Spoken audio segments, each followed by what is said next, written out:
ចូលបងប្អូនចំណាំថាសម្រាប់អាស៊ីតគឺបងប្អូនកណនីចំនួនម៉ូរបស់អ៊ីយ៉ុងអ៊ីទីញ៉ូមសម្រាប់បាសបងប្អូនកណនីបាទចំនួនម៉ូរបស់អ៊ីយ៉ុងអ៊ីដ្រូស៊ីត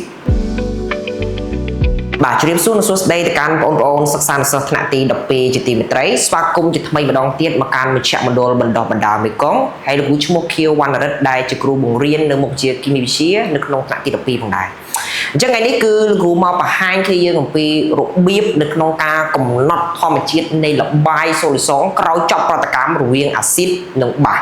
អញ្ចឹងជាទូទៅលោកគ្រូបញ្ជាក់ឡើងវិញថានៅក្នុងទី12របស់យើងនេះគឺយើងរៀនអំពីប្រតិកម្មអាស៊ីតហើយនិងបាសបាទដែលយើងពេញនិយមនៅក្នុងបាក់ឌុបរបស់យើងនេះដែរអញ្ចឹងលោកគ្រូចង់បញ្ជាក់ឡើងវិញថានៅក្នុងករណីដែលលោកគ្រូមកបង្ហាញថ្ងៃនេះគឺលោកគ្រូនិយាយអំពីប្រតិកម្មរវាងអាស៊ីតបាសប៉ុន្តែ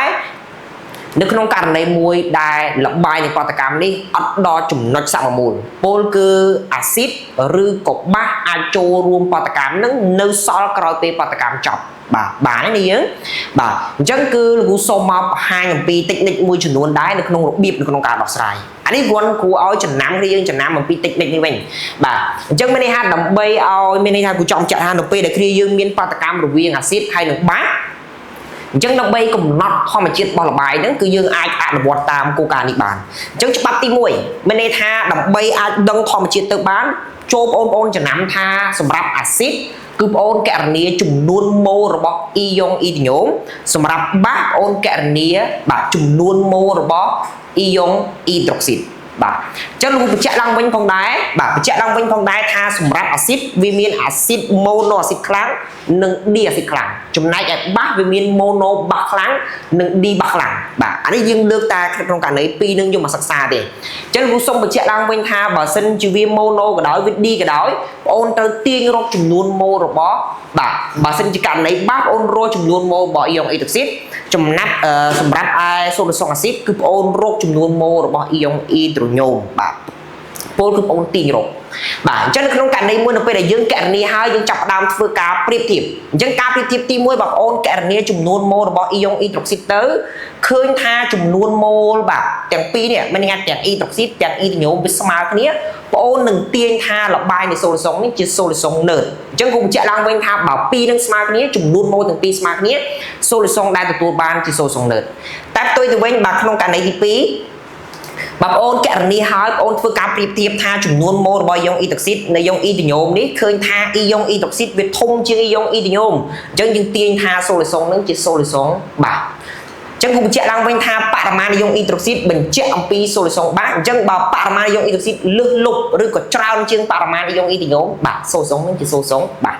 ផ្ទុយទៅវិញមួយទៀតបើសិនជាបងប្អូនករណីចំនួនម៉ូលរបស់អ៊ីយ៉ុងអ៊ីដ្រូស៊ីតនេះវាតូចជាងមានបរិមាណម៉ូលនេះវាតូចជាងបរិមាណអ៊ីយ៉ុងអ៊ីដ្រូញ៉ូមអញ្ចឹងមានន័យថាបរិមាណរបស់អាស៊ីតលើសលប់ជាងអញ្ចឹងបងប្អូនអាចទាញបានថាលបាយនៃប្រតិកម្មចប់នេះជាសូលីសុងអាស៊ីតបាទនេះយើងអញ្ចឹង3ករណីនេះដាច់ខាតត្រូវចាំមុននឹងធ្វើការកំណត់អំពីធម្មជាតិអញ្ចឹងសរុបមកវិញគូចង់បញ្ជាក់ឡើងវិញថាដើម្បីអាចកំណត់ធម្មជាតិរបស់សូលីសុងទៅបានគឺបងប្អូនធ្វើការប្រៀបធៀបចំនួនម៉ូលអ៊ីយ៉ុងអ៊ីទីញ៉ូមនិងអ៊ីយ៉ុងអ៊ីដ្រូស៊ីតបាទហើយមួយនេះគឺជាឧទាហរណ៍មួយដែលលោកគ្រូនឹងមកបង្ហាញអញ្ចឹងគេថាចូលកំណត់បាទបងប្អូនមើលបាទចូលកំណត់ធម្មជាតិនៃលបាយសូលីសុងអាពាក្យថាចូលកំណត់នៃធម្មជាតិនៃលបាយសូលីសុងនេះមានន័យថាលបាយវាកើតឡើងពីការលាយបាទលាយរវាងសូលីសុង2ឬច្រើនបាទអញ្ចឹងគេសួរថាឲ្យបងប្អូនកំណត់ថានៅពេលដែលក្រោយការលាយសូលីសុង2បាទឬច្រើនបញ្ចូលគ្នាហើយតើធម្មជាតិបាទធម្មជាតិនៃសូលីសុងហ្នឹងអាចជាសូលីសុងអាស៊ីតបាសឬក៏ណឺតបាទអញ្ចឹងគូចង់បញ្ជាក់ឡើងវិញថាលបាយហ្នឹងគឺលបាយលាយអំពីប្រតិកម្មរវាង25មីលីលីត្របាទ25មីលីលីត្រនៃសូលីសុងប៉ូតាស្យូមអ៊ីដ្រូស៊ីតបាទនៅកំហាប់ 0.05 អឹមអញ្ចឹងបងប្អូនចំណាំថាបើសិនជាសូលីសុងនេះជាសូលីសុងប៉ូតាស្យូមអ៊ីដ្រូស៊ីតបាទគឺជាសូលីសុងបាសខ្លាំងអញ្ចឹងបើបាសខ្លាំងបងប្អូនឃើញ25មីលីលីត្រនេះគឺបងប្អូននឹងកំណត់តាំងវាជាបាទ VB បាទ VB ហើយចំណែកឯ 0.05 នេះគឺបងប្អូនកំណត់ជា CB បាទមានន័យថាកំហាប់របស់សូលីសុងបាសយើងតាំងលើ CB មៀតរបស់សូលីសុងបាសតាំងដោយ VB បាទជាមួយនឹង25 ml នៃសូលសងបាទបងឃើញហាស់ពី S4 នេះគឺយើងតាំងឲ្យអាស៊ីតសូប្រូរិកបាទនៅកំហាប់ 0.05 អឹមអញ្ចឹងបញ្ជាក់ឡើងវិញបាទមៀតមួយនេះគឺ25 ml នេះគឺជាមៀតរបស់សូលសងអាស៊ីតហើយចំណែក 0.05 នេះគឺជាកំហាប់របស់បាទសូលីសងអាស៊ីតបាទគឺតាំងដោយ CA បាទមៀតតាំងដោយ VA កំហាប់តាំងដោយ CA បាទសម្រាប់សូលីសងអាស៊ីតអញ្ចឹងលោកគ្រូចង់បញ្ជាក់ឡើងវិញថាក្នុងករណីនេះគ្រូចង់បង្ហាញថានៅពេលដែលលោកគ្រូមានសូលីសង2ពោលគឺលោកគ្រូមានសូលីសងប៉ូតាស្យូមអ៊ីដុកស៊ីតនេះបាទតាំងដោយបាទបាសបងតាំងដោយ CB VB នេះក្នុងបរិមាណមួយដែលយើងមានស្មើជាមួយនឹង 0.05 អឹមបាទជាមួយនឹងមៀតរបស់វាគឺស្មើជាមួយនឹង25 ml បាទហើយជាមួយនឹងបាទតាក់ទងជាមួយនឹងអាស៊ីតបងតាំងដោយ CA ស្មើនឹង 0.05 អឹមហើយចំណែក VA បងកញ្ញាគឺបាទគេឲ្យមកយើងគឺ25 ml អញ្ចឹងគេថានៅពេលដែលគ្រូលាយលបាយនេះចូលគ្នាហើយកូរហើយបាទអូនដឹងហើយថាតាក់ទងជាមួយនឹងប្រតិកម្មរវាងអាស៊ីតហើយនឹងបាសពេលដែលដាក់ចូលគ្នានឹងមានប្រតិកម្មជាមួយគ្នាអញ្ចឹងសួរថាក្រោយពេលប្រតិកម្មចប់លបាយនេះជាលបាយរវាងអាស៊ីតបាសឬកណើតអញ្ចឹងបន្ទាប់ពីគ្រូបានបង្ហាញរួចរាល់ហើយអញ្ចឹងគ្រូសូមមកដោះស្រាយជាមួយនៅឧទាហរណ៍នេះតែម្ដង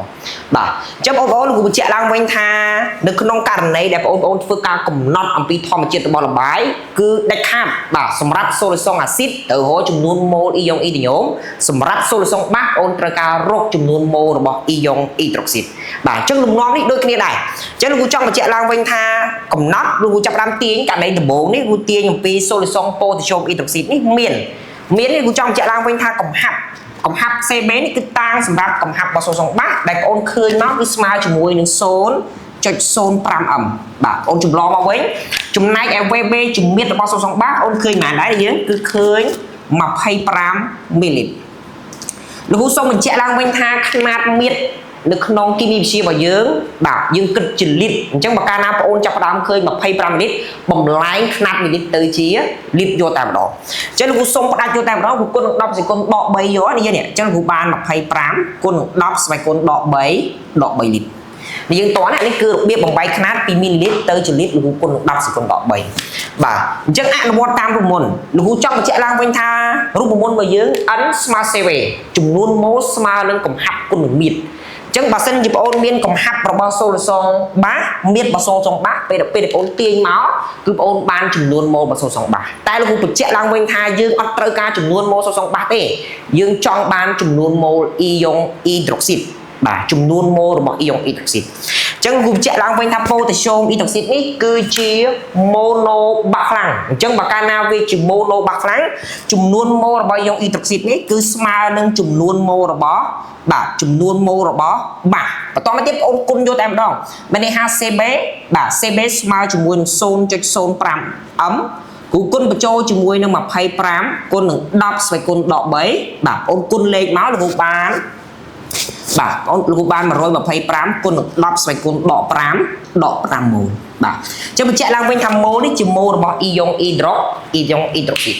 បាទបន្តមកទៀតគឺលោកគ្រូយកអំពីសូលីសងអាស៊ីតយកមកសិក្សាវិញម្ដងអញ្ចឹងអាស៊ីតបងចាប់ផ្ដើមកលេចឃើញថាតាក់ទងជាមួយនឹង CA បងអាននៅក្នុងប្រធាននេះគឺឃើញកំហាប់វាគឺស្មើជាមួយនឹង 0.05 អឹមដូចគ្នាចំណែកឯមៀតគឺលោកគ្រូបញ្ជាក់ឡើងវិញគឺស្មើនឹង25 មីលីលីត្រដូចគ្នាដែរអញ្ចឹងបងអូនបំលែងຂະຫນាតមកបាទហើយលោកគ្រូបញ្ជាក់ឡើងវិញថាករណីមួយនេះបងអូនកលេចឃើញថាវានេះបាទអានេះគឺលោកគ្រូសូមបាទបំបែងຂະຫນាតតិច25គុណ10សេគុណដក3លីត្រអញ្ចឹងសម្រាប់នេះបងអូនកលេចមើលថានេះគឺហាក់ពី S4 ដែលយើងហៅថាសូលីសងអាស៊ីតសូលប្រូរិកអញ្ចឹងកាលណាអាស៊ីតសូលប្រូរិកវាជា D បាសខ្លាំងបាទបើកាលណាវាជា D បាសខ្លាំងចំនួនម៉ូលរបស់យ៉ុងអ៊ីដ្យូមនេះគឺសូមបញ្ជាក់ឡើងវិញថាវាស្មើនឹង2ដងនៃចំនួនម៉ូលរបស់អាស៊ីតបាទនៅចំនួនម៉ូលរបស់អាស៊ីតហើយលោកគ្រូអាចទាញបានថា N ស្មើនឹង CV អញ្ចឹងលោកគ្រូអាចទាញបានថា CA គុណជាមួយនឹង VA ហើយលោកគ្រូចាប់ផ្ដើមជួនតម្លៃចូលតែម្ដងអញ្ចឹង2បាទគុណជាមួយនឹង 0.05 ហើយលោកគ្រូគុណជាមួយនឹង25គុណនឹង10ស្វ័យគុណដក3បាទលោកគ្រូបានស្មើជាមួយនឹងបាទគឺករណីនេះលោកគ្រូបាន250បាទ250គុណនឹង10សេគុណដក5ម៉ូលបាទដក5ម៉ូលអញ្ចឹងករណីនេះគ្រូសូមបញ្ជាក់បងប្អូនឡើងវិញថាម៉ូលរបស់បាទបាស ឬក៏យើងហៅថាម៉ូរបស់អ៊ីយ៉ុងអ៊ីដ្រូស៊ីតនេះរកឃើញហើយ125គុណ10សេគុណដក5ម៉ូលនិងចំណែកឯអ៊ីយ៉ុងអ៊ីទីញ៉ូមលោកឃើញ250គុណ10សេគុណដក5ម៉ូលអញ្ចឹងករណីនេះបងអូនធ្វើការប្រៀបធៀបបងអូនធ្វើការប្រៀបធៀបគឺបងអូនយក125គុណ10សេគុណដក3នេះបាទមកប្រៀបធៀបជាមួយនឹង250បាទ250សេរីអាករណីនេះគឺលោកបាន250គុណ10សេគុណដក5ចឹងបងអូនចាប់ផ្ដើមទូទាត់លេខនេះបាទនេះຂະຫນាតនេះគឺម៉ូលបាទຂະຫນាតនេះគឺម៉ូលដូចគ្នាដែរបាទករណីនេះគឺបងអូនឃើញម៉ូលដូចគ្នាដែរបាទគឺបានគុណ10សេគុណដក5ម៉ូលបាទអញ្ចឹងនៅពេលនេះបងអូននឹងឃើញថាចំនួនម៉ូលរបស់អ៊ីយ៉ុងអ៊ីដ្រូញូមធំជាងចំនួនម៉ូលរបស់អ៊ីយ៉ុងអ៊ីដ្រូស៊ីតអញ្ចឹងបញ្ជាក់ឡើងវិញថានៅក្នុងករណីមួយដែលចំនួនម៉ូលរបស់អ៊ីយ៉ុងអ៊ីដ្រូញូមធំជាងចំនួនម៉ូលរបស់អ៊ីយ៉ុងអ៊ីដ្រូស៊ីតអញ្ចឹងបងអូនទាញថាសូលីសងឬក៏លបាយនៃបដកម្មគឺមានធម្មជាតិជាសូលីសងបាទអាស៊ីតអញ្ចឹងរបៀបនៅក្នុងការកំណត់នេះបាទគឺលោកមានតែប៉ុណ្ណឹងជូនបងប្អូនតែលោកបញ្ជាក់ឡើងវិញថារបៀបនៃការកំណត់នេះបងអូនត្រូវរកចំនួនម៉ូយ៉ុងអ៊ីដ្រូស៊ីតសម្រាប់បាស